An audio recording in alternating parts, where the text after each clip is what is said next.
নমস্কার বন্ধুরা, আমার এই ছোট্ট চ্যানেলে আপনাদের সবাইকে স্বাগতম। আজকে আমি আপনাদের সেদ্ধ আলু আর আতপ চাল দিয়ে সন্ধ্যার স্ন্যাক্স বানিয়ে দেখাবো। আশা করি এই স্ন্যাক্স বানানো দেখার পর আপনাদের ভালো লাগবে। তো স্ন্যাক্সগুলো বানাবার জন্য দেখতে পাচ্ছেন এখানে আমি কিছু আতপ চাল আগে থেকে ভিজিয়ে রেখেছিলাম। আতপ চালগুলো কিন্তু খুব ভালোভাবে ভিজে গেছে। আর এখানে নিয়েছি আমি কিছু সেদ্ধ আলু।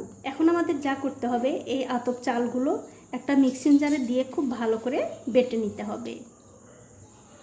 তো এই দেখুন, চাল কিন্তু আমি খুব ভালো করে বেটে নিয়েছি। এখন আমি এর মধ্যে দিয়ে দিচ্ছি আগে থেকে সেদ্ধ করে রাখা সেই আলুগুলো দিয়েও এই চালের সঙ্গে খুব ভালো করে বেটে নিতে হবে। তো এই দেখুন, চাল আর আলু কিন্তু আমি খুব ভালো করে বেটে নিয়েছি। আর বাটার সময় কিন্তু অবশ্যই এর মধ্যে একটুখানি জল দিয়ে বেটে নেবেন। এখন এই ব্যাটারের মধ্যে দিয়ে দিচ্ছি স্বাদ মতো নুন, সামান্য একটু কালো জিরা, একটু হলুদের গুঁড়ো, কিছু কাঁচা লঙ্কা কুচি, সামান্য একটু গোটা জিরা, আর দিয়ে দেব কারি পাতা। আর কারি পাতা কিন্তু অবশ্যই একটু ছোট ছোট করে কেটে দিতে হবে।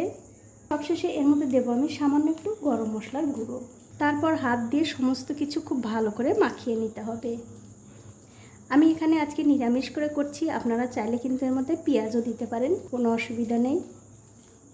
তো এই দেখুন, সব কিছু কিন্তু খুব ভালো করে মাখানো হয়ে গেছে। তো এখন আমি স্ন্যাক্সগুলো ভেজে নেব। তার জন্য দেখতে পাচ্ছেন আগে থেকেই কড়াইতে তেল গরম করতে দিয়েছি। তেল কিন্তু খুব ভালো করে গরম হয়ে গেছে। এবারে গ্যাসের ফ্লেমটা মিডিয়ামে রেখে এই যে ব্যাটারটা আমি তৈরি করে রেখেছি, এখান থেকে অল্প অল্প করে ব্যাটার নিয়ে এই তেলের মধ্যে দিয়ে দেব। আর অবশ্যই কিন্তু এখন গ্যাসের ফ্লেমটা মিডিয়ামে রাখতে হবে। আপনারা একদিন হলেও এইভাবে স্ন্যাক্স বানিয়ে খেয়ে আমাকে কমেন্ট করে জানাতে ভুলবেন না আপনাদের কেমন লাগলো। আপনারা কিন্তু যে কোনো নিরামিষের দিনে এই রেসিপিটা করে খেতে পারেন। তো এই দেখুন, একসঙ্গে কিন্তু আমি অনেকগুলো দিয়ে দিয়েছি, এর বেশি আর দেবো না, তার কারণ বেশি দিলে আবার একটার সঙ্গে একটা জোড়া লেগে যাবে। এখন আমি কিছুক্ষণ অপেক্ষা করব এই বড়াগুলোর মানে এই স্ন্যাক্সগুলোর একদিকটা হওয়ার জন্য। তো কিছুক্ষণ পর যখন দেখবেন এগুলোর একদিকটা হয়ে গেছে, তখন কিন্তু অন্য দিকটা খুব সাবধানে উল্টে দিতে হবে।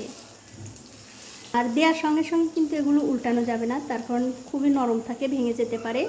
এবারে গ্যাসের ফ্লেমটা মিডিয়ামে রেখেই কিন্তু এগুলো আমি আবারও খুব ভালো করে ভেজে নেব। তো এই দেখুন, এগুলো কিন্তু আমি উল্টে পাল্টে খুব সুন্দর করে লাল লাল করে ভেজে নিয়েছি। এগুলো হয়ে গেছে। এখন আমি তেল থেকে খুব ভালো করে তেল ঝরিয়ে তুলে নেব। তুলে অন্য একটা প্লেটে রেখে দিচ্ছি। আর ঠিক এই একই রকম করে কিন্তু সবগুলোই ভেজে নিতে হবে। তো এই দেখুন, এক এক করে কিন্তু আমি সবগুলোই ভেজে নিয়েছি। এখন আপনাদের একটা ভেঙেও দেখাচ্ছি কতটা সুন্দর মুচমুচে হয়েছে।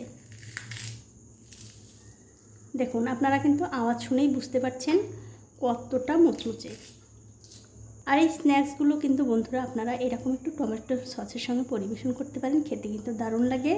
তো আমার আজকের এই স্ন্যাক্সের ভিডিওটা যদি আপনাদের ভালো লেগেই থাকে, অবশ্যই একটা লাইক, কমেন্ট আর শেয়ার করতে ভুলবেন না।